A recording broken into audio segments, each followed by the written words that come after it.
I recently got my first smartwatch, and well, frankly, I love it, and I wanted to share that with you. Hi, my name is Carl, and welcome to the channel. If you're into cool tech like smartwatches, you're in the right place, because I love doing tips, tricks, and reviews on just about anything tech I can get my hands on. So let's get started. This watch here is the Fossil Carlyle Gen 5 smartwatch, and it's a great watch all around. It is an Android watch, but it is the first Android watch that will sync with an iPhone that you can make phone calls on it. At least that's what I've read. I don't have an iPhone, so I can't say whether or not that's true. Getting beyond that, we'll take a look at the physical specs here. So I did get the metal band. It does come in a variety of bands. And what's really nice is it has these nice quick disconnect features where I can just unclip it and swap out the band. The metal band this came with was rather long. I actually had to remove 2 links on this, and I'm a big guy, so kind of impressed. A lot of watches I get, typically they're just the right size, or I've had to get an extra link. But yeah, it's really nice little clasp here. The band size is a 22 millimeter, so you can swap that out with anything that supports that quick disconnect feature. The face on it is a 44 millimeter face. It does have a 1.2 inch screen, which will go into more detail. On the back side here, you do have a heart rate sensor, as well as 2 rings that are used for charging.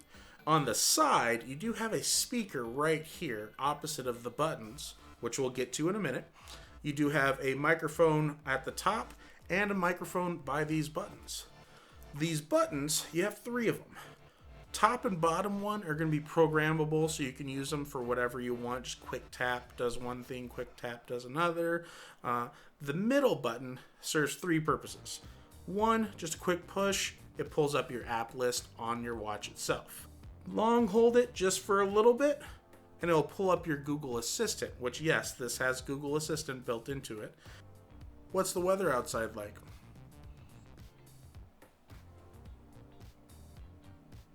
Currently in Rochester, it's 3 degrees and cloudy. Today, it'll be cloudy, with a forecasted high of 7 and a low of -1. There is currently a blizzard warning in effect. Due to current wind conditions, it feels like it's -19. Hold it down even longer, it allows you to turn the watch off completely or reboot it. Let's get into the software here. Right off the bat, first thing you'll notice is it does have an always-on display, which can be turned off if you want to preserve the battery life. Speaking of which, quick note on that, I get about 2 full days in its current setup, which is pretty much everything that it's set to coming right out of the box. The only thing that I don't have turned on is the gestures or the lift to display. I don't really care for those because, frankly, I can never really get the gestures to work well for me. Beyond that always-on display is going to be your main watch face. I've stuck with a standard watch face here for this example. This is the first one that loaded up when I set up my watch, or the first one I chose. I have downloaded more watch faces, and it's kind of fun. But this face, you'll see battery life, the date, the time, and then notifications. And I have the ability to customize it. If I long hold on the screen itself and select my different watch faces, and there is, in fact, apps you can download that will load up more watch faces on there as well. So you just go through your phone on the Google Play Store, type in watch faces, and then you can load up different watches here. I have just kind of a unique one that I thought looked cool. I have the Star Trek Next Generation watch face that I absolutely love. And then there's also the Pip-Boy watch face from Fallout, for anybody that plays Fallout games. But yeah, now, I want to come back to these buttons real quick. This does offer Google Pay. And this top button, I've actually programmed that when I press it, it launches the Google Pay app.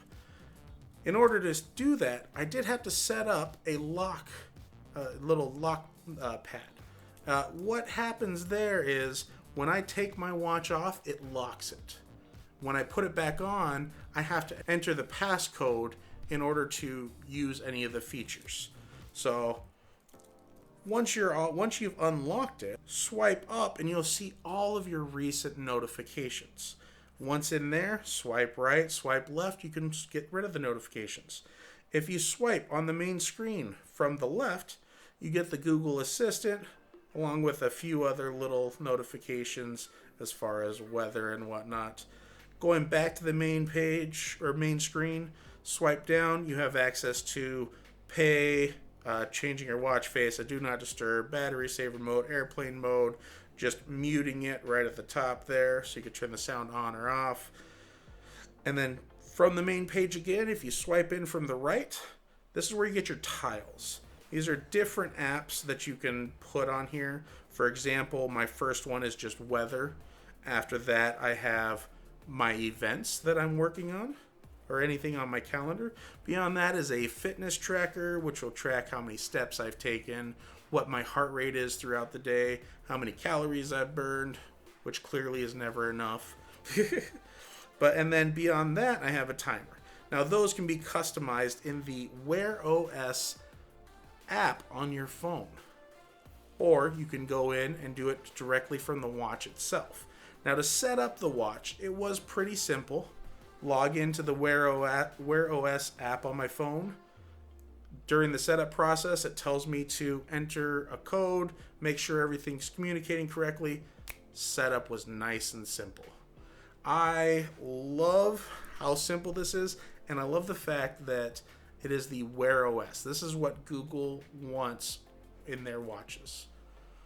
Now, there are other great watches out there, such as a Samsung Galaxy Watch, but I chose this because this has the best communication with my Pixel 4.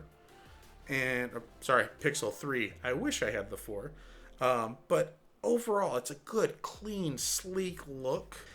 I love this this watch. I've used it to make phone calls. I've asked it questions. It's really nice just for being able to check notifications. And the fact that it has that always on display, I can just look at my wrist and I know what time it is, just like I would with another watch. So I really like those features. It's a very comfortable watch. It's not too bulky for the actual face of it. I feel like it's a good size. Your mileage may vary there. Thickness, it's not much thicker than any of my other watches, and I've got a couple different styles, and I would highly recommend this to anybody looking for a watch. I picked this up at around $215 is on sale. Normally, I believe it goes for about $280 if I'm not mistaken, which is just a little bit lower than something like the Samsung watch. And like I said, I'd recommend it. If anybody's looking for a good, clean watch with a lot of versatility, this is the way to go. If you're not an iPhone user, which if you are, you're probably not watching this channel anyways. No, I'm just kidding. But if you liked this video, hit the like button. If you didn't, you know what to do. Either way, be sure to subscribe. See you in the next video.